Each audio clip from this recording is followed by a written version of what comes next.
राधे राधे मित्रों आप लोग राधा कृष्ण के अपकमिंग एपिसोड में देखेंगे कि माता पार्वती महादेव से कहती है, अब मुझे ज्ञात हुआ है कि श्री कृष्ण ने वृंदावन वासियों को वन में क्यों बुलाया है। धर्म और कर्म का अर्थ समझाने के लिए वृंदावन वासियों को सर्वप्रथम अपनी भूल को सुधारना होगा। जो मनुष्य अपने हृदय से समझकर अपनी भूल को पहचान लेता है वो धर्म और कर्म के मार्ग पर चल सकता है। तो महादेव कहते हैं, ये भी तो हो सकता है कि इसमें आराध्या की कोई नई लीला छिपी हो। तो माता पार्वती कहती हैं, नई लीला अगर आपको ज्ञात है तो मुझे भी बता दीजिए। तो महादेव कहते हैं, आराध्या की लीला का वास्तविकता आनंद मेरा बताने में नहीं है, उसे अप्रत्यक्ष रूप से देखने में है। थोड़ी प्रतीक्षा करो, स्वयं सब कुछ जान जाओगे। फिर आप लोग आगे देखेंगे कि महान शक्ति से राधा और कृष्ण एक दूसरे से बात करते हैं और राधा कहती है, मुझे ज्ञात हो गया है कि तुम क्या करने की चेष्टा कर रहे हो, परंतु क्या ये अबोध वृंदावन वासी को अपना भूल ज्ञात हो पाएगी। तो कृष्ण कहता है, यही तो देखना है। फिर नंद जी कृष्ण से कहते हैं, मुझे अपनी भूल का आभास हो रहा है। सभी गाँव वाले कंस के भय से भयभीत थे और उनके अनुरोध के कारण मैं बिना कुछ अब तुम्हारे पक्ष सुने तुम्हें वृंदावन वासियों के कहने से वनवास का दंड सुना दिया।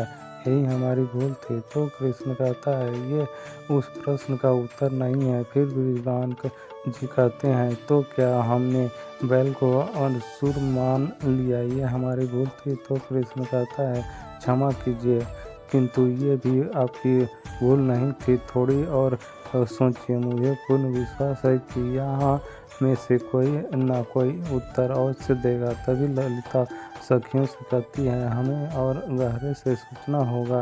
यदि हमें अपनी भूल का आभास नहीं हुआ तो कृष्ण वृंदावन नहीं लौटेगा। फिर यशोदा कहती है, मुझे हमारी भूल का आभास हो गया है। हमारी भूल ये थी कि हमने सही गलत के पहचान किए बिना केवल एक धारणा बना ली थी।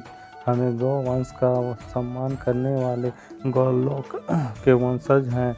हमने बिना विचार किए केवल ये सोच लिया कि पशु एक समान होते हैं और उनकी पूजा करना ही हमारा परम धर्म है। हमारा यही सोचना ही हमारी सबसे बड़ी भूल थी। हमारे नेत्रों पर हमारी उसी धारणा की पट्टी बंधी थी और इसी कारण हमें ये बोध नहीं हुआ वह बैल वास्तव में एक असुर था। तो कृष्ण कहते हैं, अंततः आपको अपनी भूल का आभास हो गया। फिर आप लोग आगे देखेंगे कि माता पार्वती महादेव से कहती हैं, अब ये तो निश्चित हुआ कि कृष्ण शीघ्र ही वृंदावन लौट जाएंगे। तो महादेव कहते हैं, थोड़ी प्रतीक्षा करो, सब कुछ स्वयं जान जाओगे। तो माता पार्वती कहती हैं, अब तो मैं और व्याकुल हो रही हूँ कि कृष्ण और करने क्या वाले हैं। तो महादेव कहते हैं, वो भी ज्ञात हो जाएगा, परंतु उससे पूर्व श्री कृष्ण सभी वृंदावन को एक महत्वपूर्ण सीख देने वाले हैं। फिर आप लोग आगे देखेंगे कि कृष्ण कहते हैं, आवश्यक नहीं, हर प्रथा हर समाज जिसका आँख मूंद कर आपको उसका पालन करना चाहिए, किंतु यदि पालन करना ही है तो धर्म का पालन कीजिए। एक ऐसा धर्म जिसके मार्ग सही कर्म के पहचान से ही प्रशस्त होते हैं।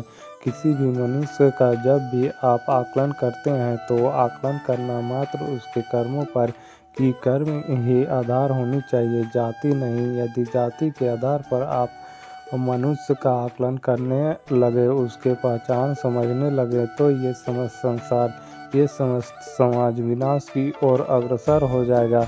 तभी नंद जी कहते हैं, तुम सत्य कह रहे हो। हम गाँव वालों के लिए गौ वंश उसकी संतान की तरह होती है और हम सभी उसके प्रेम में वशीभूत होकर धर्म और कर्म के मार्ग से भटक गए थे, परंतु अब हमें अपनी भूल का बोध हो चुका है।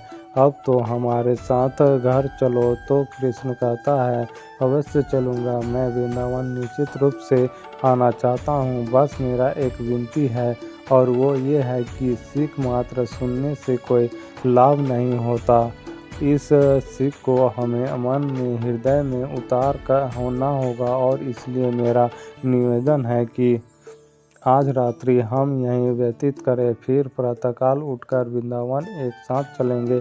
तो यशोदा कहती है, यदि तेरा यही इच्छा है तो हम निस्संदेह तेरी ये दी हुई सीख को अपने हृदय में रखकर आज रात्रि यहीं बिताएंगे। तो ललिता कहती है, परंतु हम सोएंगे कहाँ? तो राधा कहती है, आप सब आइए मेरे साथ। फिर सभी राधा के साथ जाते हैं। तो कृतिका कहती है, यहाँ तो पर्याप्त व्यवस्था है सभी के विश्राम करने के लिए। फिर कृतिका कृष्ण से कहती है, तुम्हें पता था कि हम सब तुमसे यहाँ राधा से मिलने आएंगे?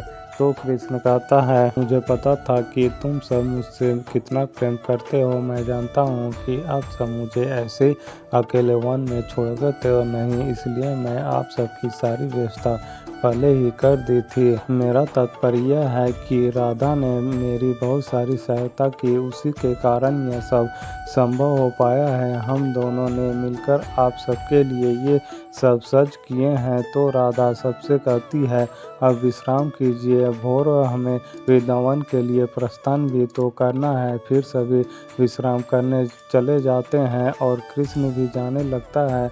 तो राधा उसको पकड़ लेती है और कहती है, तुमसे कुछ महत्वपूर्ण बात करनी है। फिर राधा कहती है, मुझे तो इतना तो ज्ञात है कि तुम जो ये रात्रि में यहाँ सबके रुकवाया है, इसके पीछे अवश्य कोई कारण होगा, किंतु ये रात्रि में ऐसा क्या होने वाला है? तो कृष्ण कहता है, एक रात्रि में मुझे पर्याप्त समय मिल जाएगा। तो राधा कहती है, किंतु तुम्हें समय क्यों चाहिए? तो कृष्ण कहता है, आज संपूर्ण वृंदावन वासी मेरे सिख को हृदय से बिठाया है और सभी वृंदावन वासी मेरे हृदय में बैठ गए हैं।